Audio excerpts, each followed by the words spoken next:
अस्सलाम वालेकुम। आज का जो मौजू है वो एंड में आपको इंशाल्लाह इस लेक्चर के समझ में आएगा कि मैं बात क्या कहना चाह रहा हूँ। बात बड़ी इम्पॉर्टेंट है, आप इसको समझिएगा। मैं अपने बेटे के स्कूल में के एडमिशन के लिए गया, तो मैं इस्लामिक स्कूल की तरफ ही जाता हूँ, तो इस्लामिक स्कूल में लेके गया। तो मैंने उनसे ये सवाल किया कि हम आपके स्कूल में इस्लामिक स्कूल में क्यों पढ़ाएँ, क्या वजह है। कोई वजह सामने नहीं आ रही मेरे कि किस वजह से मैं आपके स्कूल के अंदर पढ़ाऊँ। तो उन्होंने बोला हम आपके सवाल का जवाब देते हैं, लेकिन उन्होंने मुझे एक कहानी सुनाई। उन्होंने मेरे सामने एक इंग्लिश की बुक खोल के रख दी कोई, उसके अंदर एक स्टोरी थी, फॉक्स एंड द वुल्फ। उन्होंने मुझे एक कहानी सुनाई और बताया कि हम इस्लामिक इंटीग्रेशन क्यों रखते हैं। कह रहे हैं ये सिर्फ एक जवाब दे रहा हूँ, इसके अलावा बहुत सारे जवाब आते हैं। अब वो कहानी क्या थी मैं आपके सामने रखता हूँ।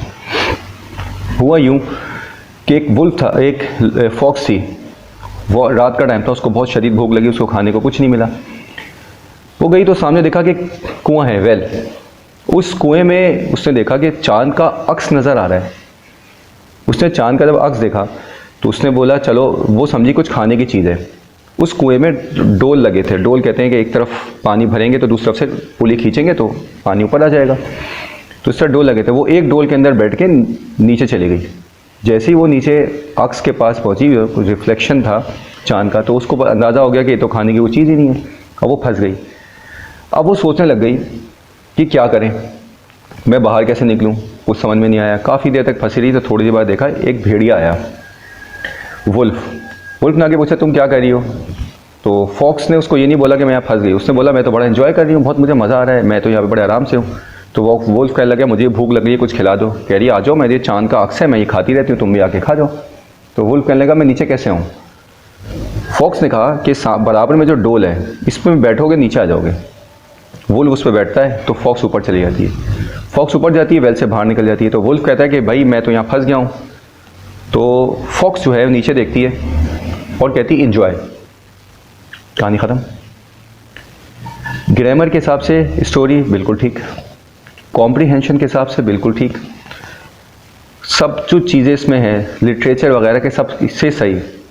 लेकिन एंड में उन्होंने सवाल दिया है what is the moral of this story, what is the moral. क्या इस कहानी का, इससे आपको क्या सबक मिला। इससे सबक तो ये मिला कि आप समझ लें क्या सबक मिला। अपना काम पूरा, बाहर में जाए नूरा। ये एक एग्जाम्पल है, वैसे यहाँ पे गाली आती है फोश, में बोला देना नहीं चाह रहा। तो इस तरह की ये है, ये इससे सबक मिला। तो ये मुनासिब तो नहीं सबक इंग्लिश में बच्चों को पढ़ाने के लिए। बच्चा तो इससे यही समझेगा, इसको वो समझते हैं कि एंटरटेनमेंट है, किसी को तकलीफ देना, एंटरटेनमेंट है, एंजॉय करना, किसी को फंसा के निकल जाना, ये इससे सबक मिल रहा है कहानी से। अब उन प्रिंसिपल ने मुझसे क्या कहा, वो बड़ी अहम बात है।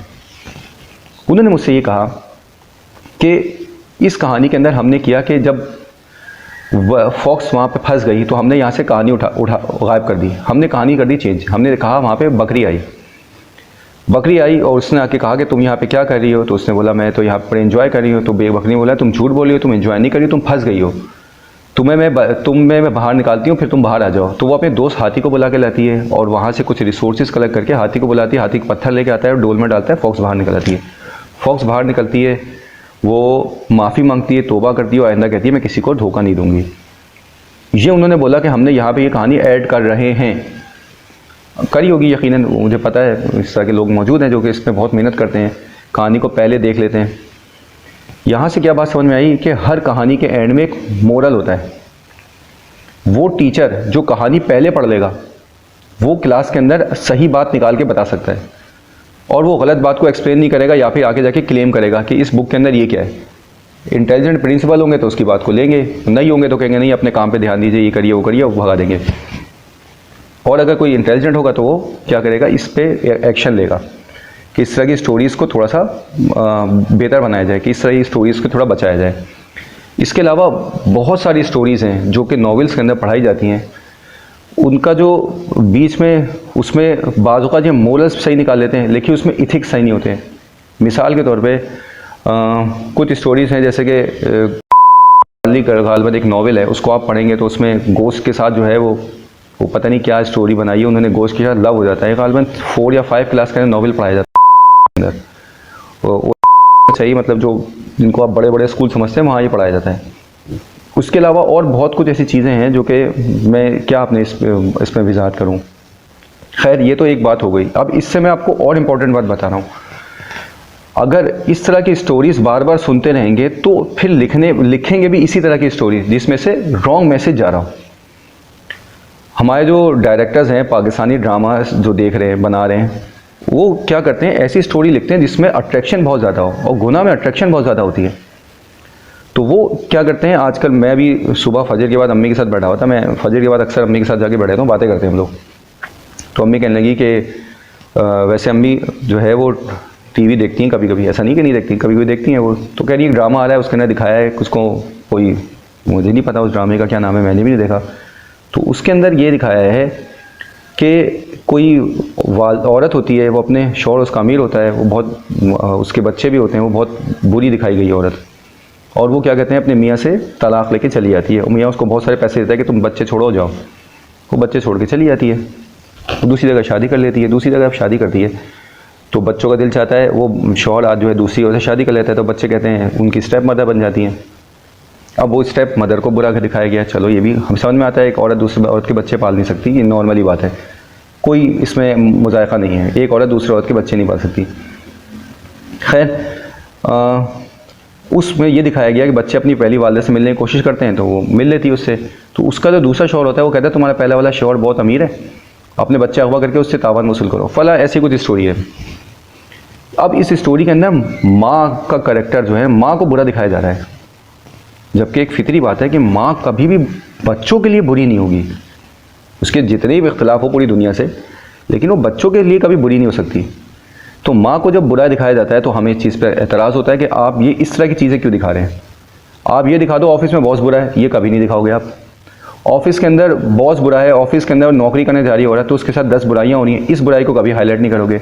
वो माशरे में डिवोर्स होने के बाद या कोई और वो 10 तरह की बदतमीजियाँ बर्दाश्त करिए, इसको नहीं दिखाओगे कभी आप। जिस औरत की शादी नहीं हुई उसके साथ 10 मसले मसाइल हैं, इसको नहीं दिखाओगे आप इसको दिखाओगे कि एक आदमी की बीवी फैमिली बन गई है और उसमें प्रॉब्लम्स आ रही हैं, जबकि वो प्रॉब्लम्स बाज़ों का नहीं होती। मिसाल के तौर पे नंद की और बीवी की, नंद की और वाइफ की यानी हस्बैंड की जो बहन है उसकी नहीं बन रही होती, तो ये नॉर्मल है, ऐसा होगा, कोई बुरी बात नहीं है। इसका एक पॉजिटिव व्यू भी है, वो चाहेगी इसकी जल्दी शादी हो जाए, वो जल्दी जल्दी रिश्ते निकाल के लाएगी, उसकी शादी करवा देगी नंद की, बहुत अच्छी बात है ये, तो इससे मोहब्बत और बढ़ जाएगी, ये कोई बुरी बात नहीं है इसमें। रिश्ते निकाल के लाई इसका मतलब है कि वो चाह रही है कि मैं अकेले रहूँ, जो जिस पहलू से भी सोच रही है, तो फ़ायदा तो माशरे को हुआ ना, उसका भी घर आबाद हो गया, कल को उनमें मोहब्बतें बढ़ जाएंगी। थोड़ा सा इस तरह का फासला एक दूसरे से होता है ना, तो उसमें मोहब्बतें बढ़ती हैं। अब इसको नेगेटिव दिखाना कि इन दोनों में इतनी नफरत, उसका घर तबाह करना चाह रही है, घर कोई किसी का क्यों तबाह करेगा। खैर यहाँ पे मैं अपनी आपको सिर्फ ये बता रहा हूँ कि ड्रामा जितने बन रहे हैं ना, ये सब जो है ना मुनासिब नहीं है। इनकी स्टोरी से हर स्टोरी का एक नीचे जो मोरल निकल रहा होता है वो ख़राब निकल रहा होता है, और अक्सर का ख़राब ही है। तो इस तरह के ड्रामों, इस तरह की स्टोरीज़ और इस तरह की चीज़ों से आप अपने बच्चों को बचाएं, और इन छोटे बच्चों पे काम हो जाए ना तो ज़्यादा फ़ायदा होगा। जो हो चुके हैं उन पे काम हो रहा है, कुछ ना कुछ करते रहते हैं, तबलीग वाले भी हैं और बहुत सी टीम्स हैं वो काम करते रहते हैं, लेकिन ये जो आप जो है ना बच्चों को, इनको किस तरह बचा लीजिए। उम्मीद है आपको मेरी ये बात समझ में आई होगी। इंशाल्लाह आपसे नई वीडियो में मिलेंगे। अस्सलाम वालेकुम वरहमतुल्लाह।